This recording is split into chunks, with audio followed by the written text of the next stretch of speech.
वफाकी काबीना के इजलास का वक्त तब्दील कर दिया गया। आज दोपहर 3 बजे होगा। इससे पहले वफाकी काबीना का इजलास आज 11 बजे होना था।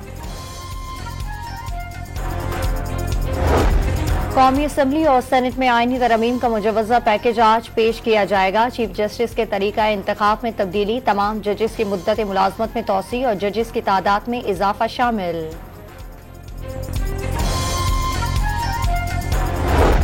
बिलावल भुट्टो के वफ्द के साथ रात गए मौलाना फजल रहमान से आईनी तरमीम पर तवील मुशावरत, आईनी तरमीम पर ताउन मांग लिया। मौलाना फजल रहमान ने सोच विचार के लिए वक्त मांग लिया।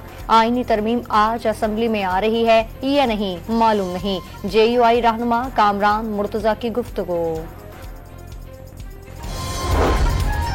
आईनी पैकेज की मंजूरी के लिए मौलाना फजल रहमान तवज्जो का मरकज बन गए। वज़ीर कानून आजम नज़ीर तारड़ की सरबराही में हुकूमती वफ्द की मुलाकात, तहरीक इंसाफ के वफ्द की भी सरबराह JUI से मुलाकात, मुश्तरका हिकमत अमली अपनाने पर गौर।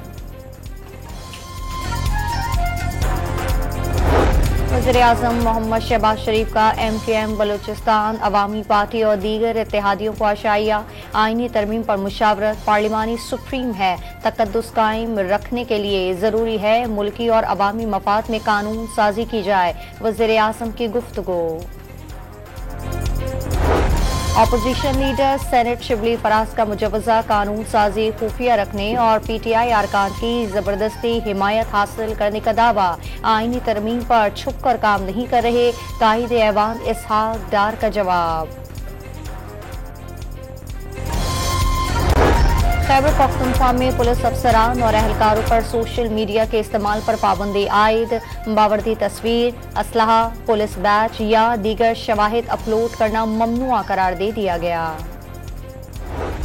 यूरोप के कई ममालिक में शदीद बारिश के बाद सैलाबी सूरत हाल, मुख्तलिफ हादसात में 4 अफराद हलाक। चेक रिपब्लिक और पोलैंड के दरियाओं में पानी की सतह बुलंद तरीन मुकाम पर पहुंच गए।